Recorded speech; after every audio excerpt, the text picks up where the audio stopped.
Hey guys, we have another great before and after. Cheryl's with us, I think from Indiana, right, Cheryl? Correct. Okay, great. Hey, why don't you just jump right in and share your history of, I saw the before pictures. I want to know, like, how long ago was that and what actually happened?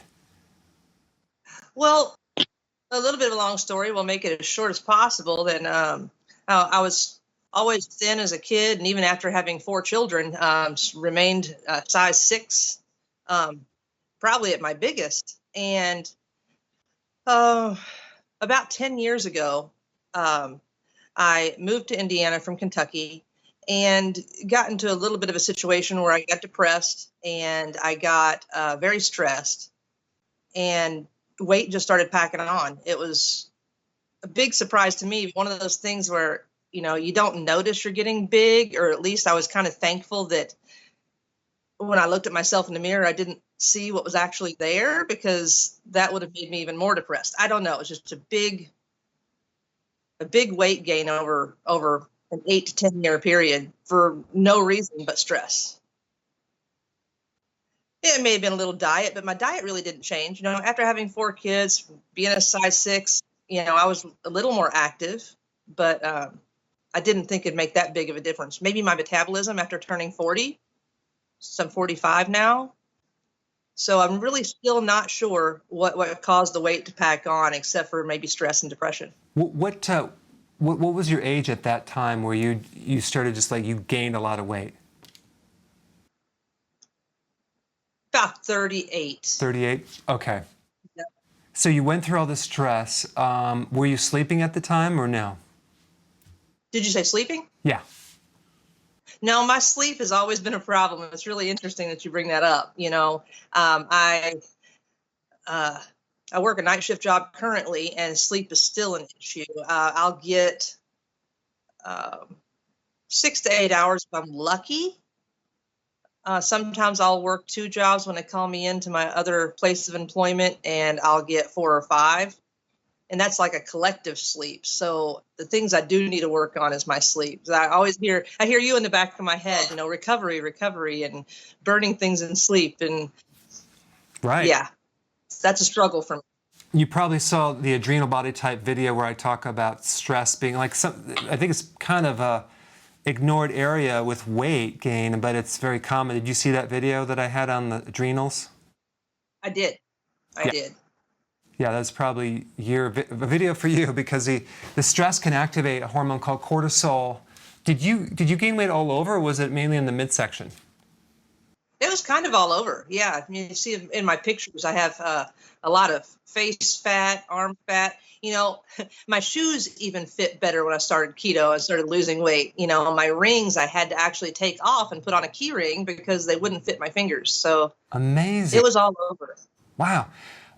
Yeah, because it's almost like it's amazing how, because I saw you before picture and then the after. It was like before, during, and after. What was your peak weight that you hit, that your maximum weight that you were weighing at your worth? Well, I kind of stopped looking about 220, and I stopped taking pictures probably well before that. It was just by chance I found a couple that were at my peak weight. But I'm guessing it had to have been at least 230. Wow. I honestly didn't want to step on a scale. I didn't want to be in front of a mirror. I definitely didn't want to take photos. And it just got really bad. So those pictures that you see, the majority of them, the heavier weight was a year ago, possibly 2 years ago. But the comparison of the weight loss, that happened within the first 3.5 to 4 months being on keto. Wow, that's amazing. What prompted you to, or motivated you to say, you know what, I got to find a solution here? Oh, I think I faced reality and realized that, I am big, and what in the world happened. It's like I woke up one day, I'm like, this just can't happen. I can't allow myself to go out like this. And I guess a bigger motivator is I am raising my 4-year-old severely autistic granddaughter, completely nonverbal and totally depends on me 100%. Should I say me and my husband? But when I would change her diaper and I struggled to get on the floor, just with my belly being in the way of my thighs at a 90-degree angle, that wasn't right. That really pushed me to, if I can't sit on the floor properly at a 90-degree angle, then there's a problem. Yeah, right. So then what did you do some searches? Did you go on the internet? How did you find out about keto? Well, it's interesting. There's a guy at work, a younger gentleman, and background a little bit. I used to do some weight training, some fitness competitions back in the day. Messed up my knee, my meniscus, which wasn't too severe, but it was a downward spiral of getting out of that kind of lifestyle. And so I saw this guy at work, and he's young. He's lost a lot of weight since high school. They actually featured him in the local newspaper for doing such a good job and all these things. So I just asked him one day, he was on his way to the gym and heading out of the building, and I said, well, how can I lose fat? What's going on nowadays? Because I'm out of the loop. That's been 15 years ago or more. And he said, well, just try this keto diet. I'm like, what? This what? So he said, it's called ketogenic. He sent me a text and how to spell it and all this good stuff. And I started doing searches. I found you almost instantly. And your explanation of things and why and how and stuff, and the your short but informational videos was very helpful to me because I don't have much time.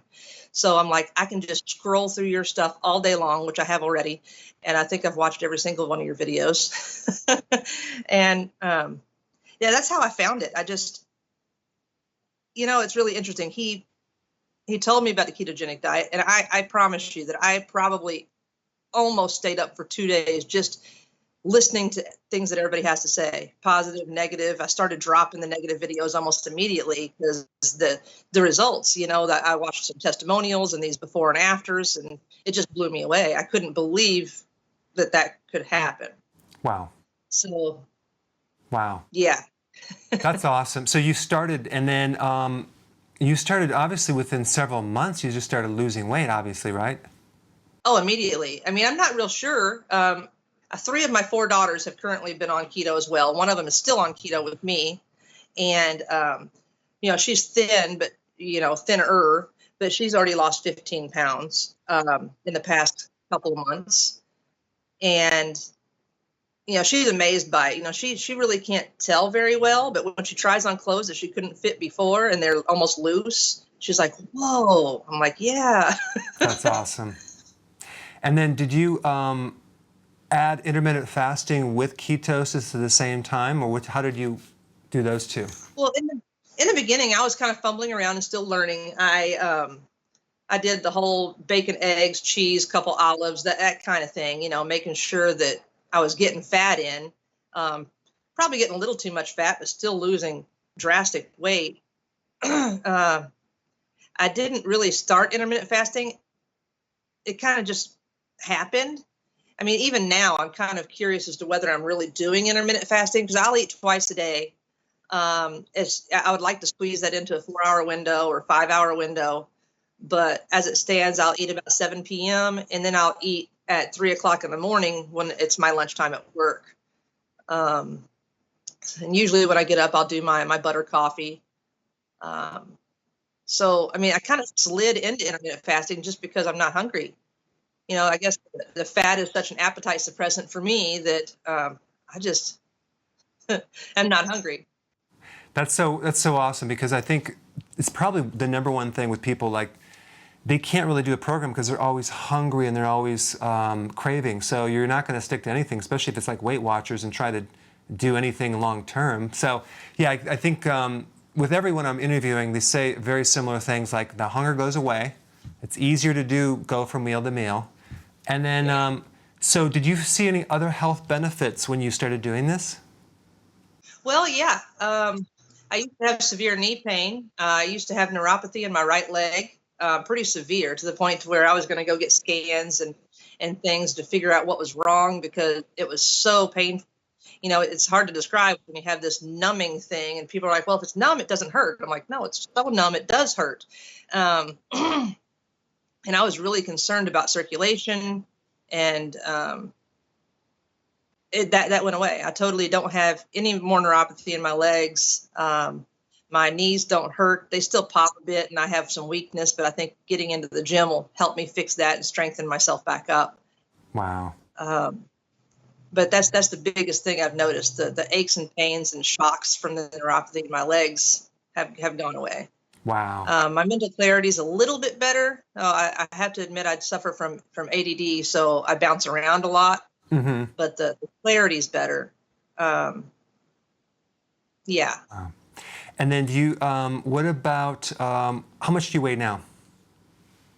I am right about 173, 175. Awesome. And like I said, I think I started off right around 230. 220 was yeah, I just continued to get bigger after I marked the 220, and I'll just chalk it up to 230. It may have been more. It may have been more, but I don't think it was less. That's fantastic. Yeah, because I saw also some earlier pictures after you had 4 kids. You didn't seem to gain any weight there. So the whole stress thing, wow, that just really just pushed you over the edge. I used to go to the gym quite a bit. I was a gym rat there for a while when I was, doing the fitness competitions. I would go 2 to 3 hours a day, 5 a.m. And I loved it. It was good for me at the time.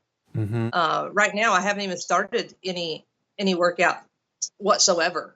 This is strictly just diet. And, I was wondering if it's a possibility if somebody is actually allergic to gluten, if the effects show up faster within myself. Because one of my daughters that's a little heavier, she tried it and she lost, but she didn't lose near as fast as I did. I'm really, really good about watching my carbs, those hidden sugars, the glycemic index, things that are diet doesn't mean it's keto.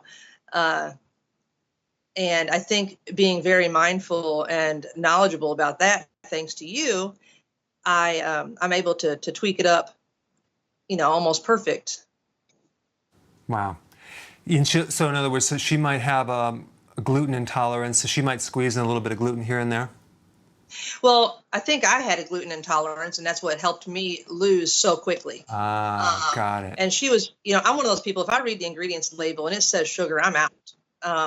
And I went shopping with her one time when I went to visit, and she's like, oh, it's only 1 gram of sugar. I'm like, yeah, it says sugar, no.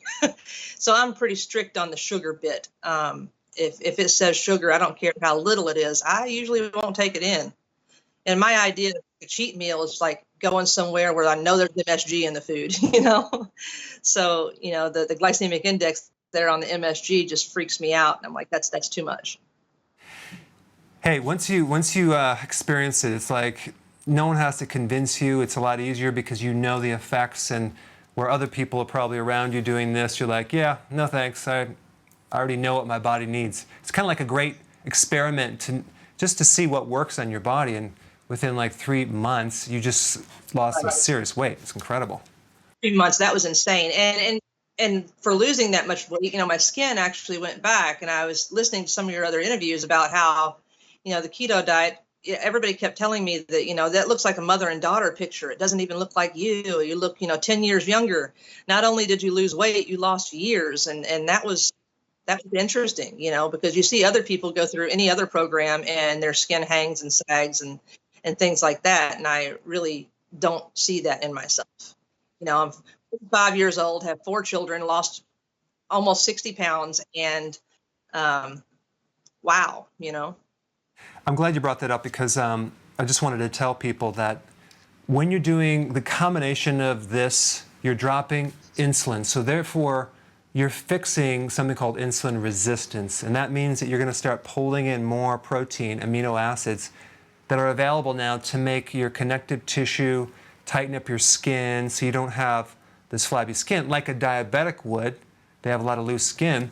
Not to mention intermittent fasting and the growth hormone that then helps you tone as well. It's anti-aging, and it's also it's called a protein sparer. So you're sparing your proteins, you're retaining protein, you're not losing protein, and that's why you can go from meal to meal comfortably without losing any muscle mass. You actually gain muscle mass.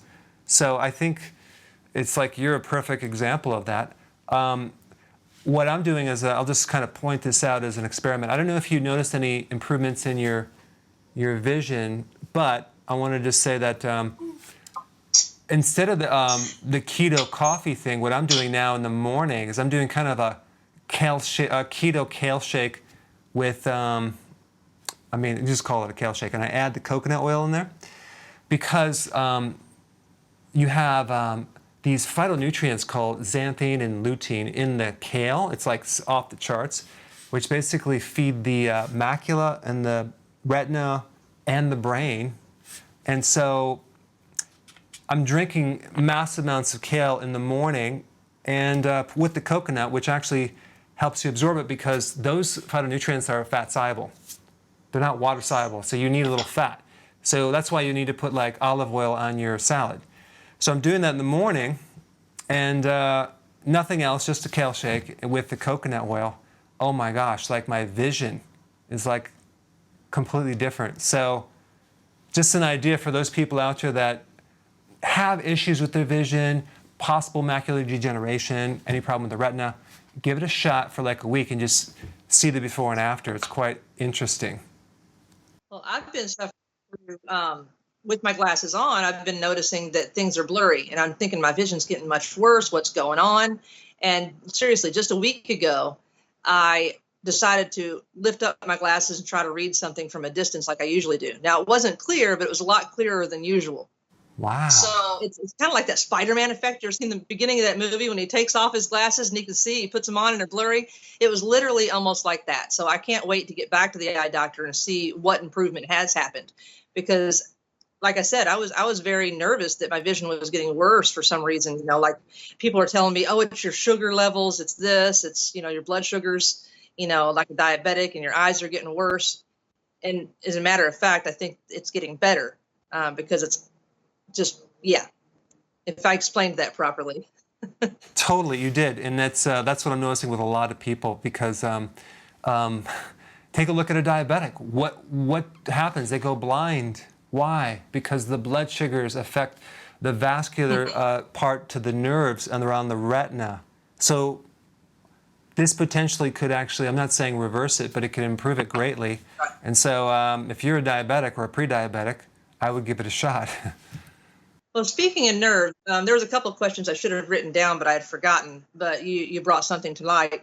I have spinal stenosis, and I saw your video recently on spinal stenosis. I also have had my gallbladder removed, probably 5 years ago. I'm really horrible with timelines. But I wonder sometimes if I'm pulling enough nutrients out of my fat or if I'm able to do so to be able to possibly repair that nerve column for my spinal stenosis. So let me just tell people what spinal stenosis is. It's basically, it's a situation where the spinal column is not providing enough space for the spinal cord because there's spurring or degeneration or calcium buildup. So you have this, pain in either in your neck or your lower back or your mid-back. So that's a vitamin K2 deficiency, another fat-soluble vitamin, just like what I said before, the lutein and the xanthine, which are basically phytonutrients in the kale. So vitamin K2 is a fat-soluble vitamin in grass-fed animal products and dairy. It's also in natto, which is if you want to do the fermented soy. But here's the point. If you don't have a gallbladder, if you have a sluggish gallbladder, you're not going to have enough bile to pull those things in like you did before when you had it. So I think with you, Cheryl, might be a good idea to even get the gallbladder formula with some purified bile salts. Just take like one at your first meal, right after the first meal. That will give you that'll actually substitute some of that bile salt to start pulling in the K2 that then will start removing the soft tissue calcium from the joints, from the spinal column. And that way, I think that would be the best route for you because you could take the K2, it may work, but it's going to work really good if you have bile and you take it at the same time. Yeah, and I have to admit, I haven't gotten into your products yet, but it's one of those things on my Christmas list. Is go through your store and get your kale shake and your wheatgrass and your gallbladder formula and numerous different other things. I'm really excited to be able to try that. and see how that kicks in, along with what I call keto 2.0. You know, I haven't went to the gym yet, and I can't wait to start doing the, you know, twice a week, let my body recover, you know, do 20 minutes of high interval. You know, watching you jump around on the stumps in your backyard was great. I'm not sure if I could do that, but maybe we'll get there. Right, exactly. Yeah, did you see the one where I jump on a 5 foot, actually about 5 or 6 feet up in the air? That was actually insane. I was kind of scared for you. Yeah, it's just to let people know I really didn't jump that high. I basically stood on that platform and jumped backwards and then reversed the camera. Oh, no, you didn't. I did, and I should have had a blooper video because I almost broke my neck jumping backwards off of a 5.5 foot platform. Well, you fooled me. What's that? You fooled me. I thought you actually went up. Yeah, I know. It's like, it's amazing you just reverse the camera, but I was like, let me try this thing. Okay, get the camera out, and I jump backwards, and I go, what did I just do? And I just like almost broke my neck. So anyway, it turned out good, but I should have had the blooper video on that. Right. For those of you that are watching, I'll put a link down below of that video so you could see it, but it looks pretty real. So. And I watched your video recently just to ask you a quick question about basil. And besides a spice in my foods, how can I add that in? Could it be just the green roughage in my salads? Yeah, you want to add a couple things. You could do parsley is like really good. Parsley is good. Kale is good. Put it in your salad. I don't know if you're doing the kale shake yet, but that would be also really good as well. Yeah, for sure. Does that make sense? Yes, yes, it does. And as far as building muscle, when I get back into the gym, you know, since I used to do the fitness competitions, I was really lean. I actually lost my cycle because I was at 6% body fat, and I felt great during that time. I want to get back into shape. I want to put muscle back on. You know, I went through a lot of the muscle atrophy. I've got the dimples and the dents and things like that. I watched some videos of yours on how to repair that cilium or whatever it's called. I forget. Is there anything besides your videos that you could, you know, currently point out that would help that? You know, I don't want to up my protein too much because I don't want it to turn into too much sugar, you know, those kinds of things. But what's good for building muscle on keto in my next 2.0? Well, I think I just released a video today on that. In fact, to build your muscle, it really requires all the nutrients, especially, you know, vitamin C and vitamin B and some protein. But there are two nutrients that are the most deficient after you fix your insulin resistance, which it sounds like you did, would be potassium, getting enough potassium from the greens. And then number two, the trace minerals, which is kind of hard to find. So I would get that in a liquid, but make sure it's plant-based, because all those enzymes that convert protein into body protein tissue, muscle, collagen, joint, which so many people have a problem with, require the trace minerals. And I'm talking like selenium, iodine, chromium.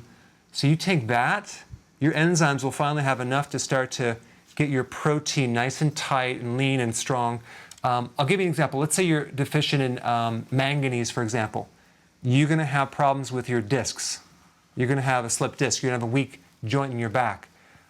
So each mineral does a certain thing to a certain part of your body. So B12 is good for the blood. That's cobalt. That's the trace mineral cobalt that goes with that.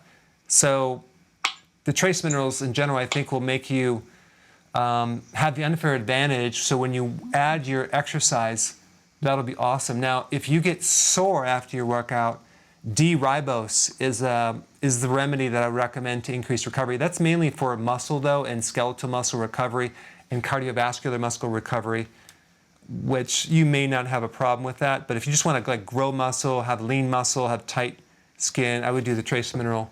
That's like going to be really important. Plus your hair, your nails, and your skin will be like a lot different. And underneath the chin, things will just kind of tighten up. Now, would I get those? Right now, I'm usually doing overdoing the pink Himalayan salt. And I always do my asparagus or my spinach or my cabbage,